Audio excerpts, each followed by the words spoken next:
Hello, I'm Charlotte and this is Books and Bargains.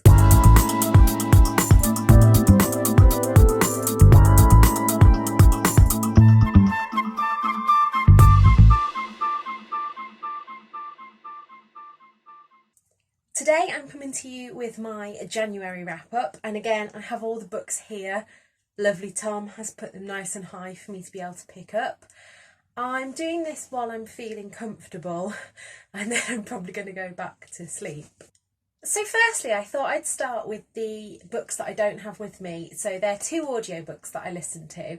I was going to hold up my phone to show you, but then I remembered that I film on my phone, so we'll just get into them. The first audiobook that I listened to this month was Dr. Chatterjee's Feel Good in 5, I think it's called. I loved his stress solution and I was a bit on the fence about his 4-pillar plan, but the 5 Feel Better in 5 sounded really promising. He's talking about 5 minutes of things that can make you feel good each day, and he talks through, I think it's mind, body and heart. So for the mind could be like 5 minutes of stillness or whatever. And he said that a criticism is that a lot of people have said to him, how will 5 minutes help? But if he told you to smoke for 5 minutes a day, you'd know that that would affect your health negatively. I rated that a 3-star. The only reason was, I don't know if it would be better reading the book, but listening to it, it seemed like every 5 minutes he said, which you can listen to on my podcast at Dr. Chatterjee. And it seemed very much like it was a promotional thing for his podcast rather than a book in its own merit. So I gave that 3 stars. The second audiobook that I listened to this month is Sarah Millican's How to Be Champion. And actually at first, the first few chapters I found really boring. But then after she started talking about where, first of all, she started working at WH Smith's and then how that led to her becoming a comedian, I absolutely loved. Sarah Millican is my favourite comedian. She's who I want to be when I grow up, really. I think she is lovely and I love the way that she really appeals to me because she's kind of my size, my kind of hobbies, and she has IBS as well and isn't afraid to talk about poo. These are going to be in no particular order this month. I still haven't decided what order to do them in, whether to each month go from the bottom upwards, or I think I might try and do my vlog style wrap-ups again. I really enjoyed them, but this month with being in hospital and everything, I haven't been able to come and sit and talk about a book when I finished it. So I'm hoping for February that as soon as I finish a book, I will come and sit and film what I'm thinking about it. But I will start from the bottom. I'll talk about the 2 books that I DNF'd. And the first one is Claudia Carroll's Personally I Blame My Fairy Godmother. I took this to hospital with me. I'm a big fan of Sophie Kinsella's Shopaholic series, but this was written, I think, about 10 years ago. 2010. So I'm going to let it off on the fact that it's quite fat phobic. Now, I know in older books that we're going to have quite a bit of like diet talk and whatever, and I can put up with that, but I hate the trope that was so big about, you know, she talks about her sister being fat and frumpy and this, that and the other, and I just haven't got time for it, so that is going to be going to the charity shop. The next one is a book that I got sent, and that is A Reason to Grieve by Mick Williams. I always feel really bad DNFing books that I've been sent to review, but I just didn't like the writing style on this. It felt like something that I could have written, and I'm not a writer, let's put it that way. I didn't relate to any of the characters. I don't like a lot of the time when men write female characters, and I feel like this book got it so wrong, so very stereotypical the way that he described the women characters, and yeah, I haven't got the time for that, so I DNF'd this. So I am going to try and do these books in order, and the first book that I read in January was Dear Chronic Illness by Pippa Stacey. This was exactly what I needed to read as I was preparing for my surgery. It is a collection of short letters by young people that address their long-term illnesses and impairments, detailing what they would say to them. And it really, really helped me. Most of the people in here have things like EDS and chronic fatigue. There was one letter from Amy Finley with endometriosis. And yeah, absolutely loved that and gave it a 5-star. The second book I read in January is She by H.C. Warner, and I rated this a 3-star. I thought it was bang average. The premise of it I thought was really good. You read Ben's story first and then turn over and read Bella's. But I did find it really repetitive. The ending I felt was really rushed in this, and yeah, 3 stars, I still enjoyed it, but it was pretty average for me. Another book that I gave 5 stars to this month is Genki Kawamura's If Katz Disappeared from the World.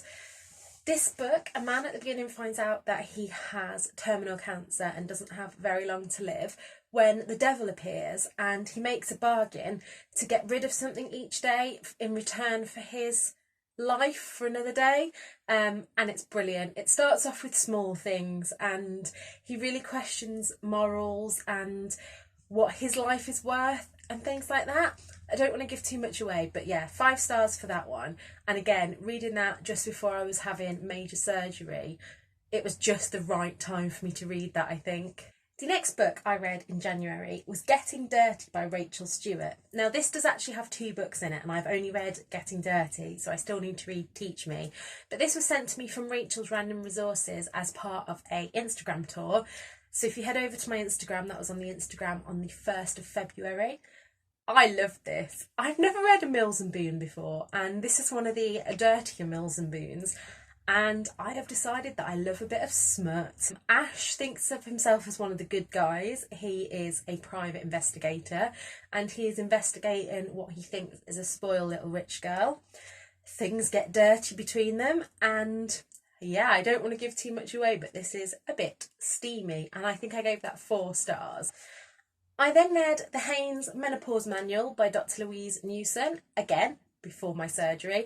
I really feel that January was a month of 2 halves. There was pre-surgery and post-surgery, and this one was brilliant. It's a really bite-sized little book, and I'd recommend that to anyone that's going into the menopause, whether it's surgically like me or just naturally, as it gives a lot of advice, talks through different options of HRT, talks about what you should expect from your doctors, and I think I gave that one. It was really hard to rate this one because I think I would give it 5 star, but to me, 5 star is something that I would recommend to everyone, and obviously I'm not going to go out just recommending this to everyone willy-nilly, so I think I gave that 4 stars. The next book I read was Marion Powers' Help Me. A funny story with this one that you will have seen if you saw my haul where this was. I put this in and out of my basket on Amazon because I kept thinking, pre-surgery, this would be a fantastic, fantastic read. And then I kept saying, no, you've got no money and you're on a book buying ban. So I kept taking it out. And then I saw on Instagram that Tandem Collective were looking for people to join in with the read-along at this, and I absolutely jumped at the chance. She talks about how self-help has not changed her mind, and Marion herself is a wonderful, wonderful lady. Throughout the read-along, she was on Instagram daily talking through the chapters with us. It's a book that made me laugh, it made me cry, and it showed a darker side of self-help and, you know, how people are pulled into things that they don't really want to be doing. But I would recommend that to anyone, and I gave that a 5 star. The next book that I read was also sent to me, and this was A Throne of Swans by Catherine and Elizabeth Core. This is from Hotkeys Books, and this was beautiful. It took me a little while to get into it as it's quite high fantasy for me, and I'm not really big on high fantasy, but it's based on Swan Lake, and I don't really want to give too much away because it's good to go in blind, but there is going to be a sequel to this, and I can't wait to read it. The next book that I read in January was also sent to me, and that is Recipe for a Perfect Wife by Karma Brown. One thing I really loved about this book, it's from a dual perspective of 2 women, one in the 50s, Ellie. The house that she lived in is bought by a modern couple, Alice, and I can't remember her husband's name, but I don't suppose it really matters. And Alice finds cookbooks and things from 1950s Nellie, and the way their 2 stories evolve, it was brilliant. Again, don't want to give too much of this. It's a kind of slow burn mystery, and I gave that 5 stars, so I would definitely recommend.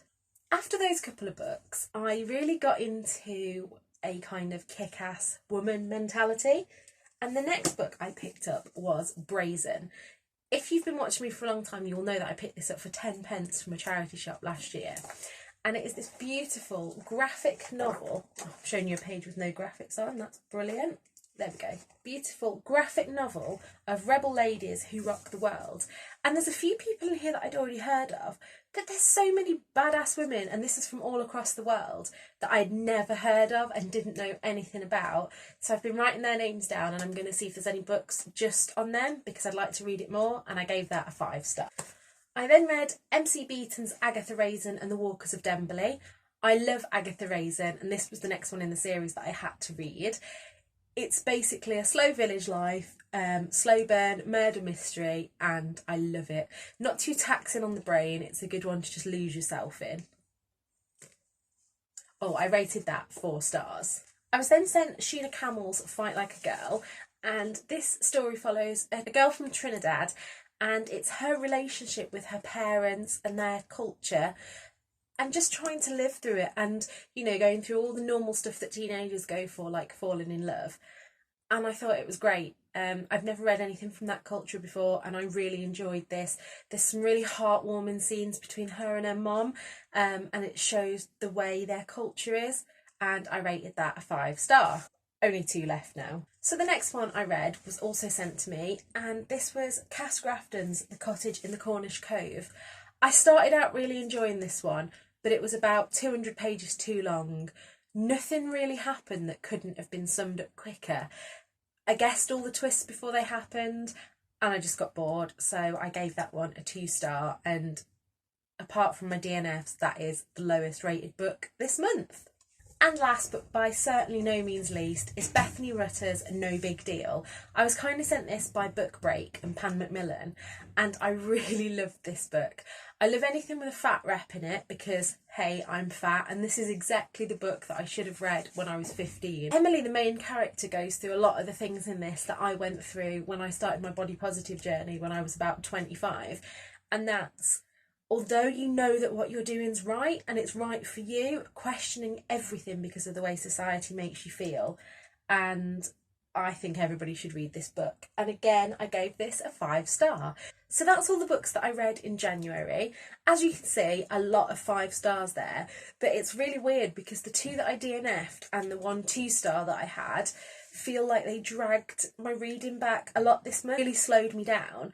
So I need to be quicker at DNFing, but I do feel really bad DNFing things that I've been sent. So I hope you enjoyed this video. Again, still bear with me while I'm getting better from my surgery. If you don't watch the weekly vlogs, that's where you can find out everything in regards to my hysterectomy. But until next time, look after yourselves, look after each other, and keep smiling.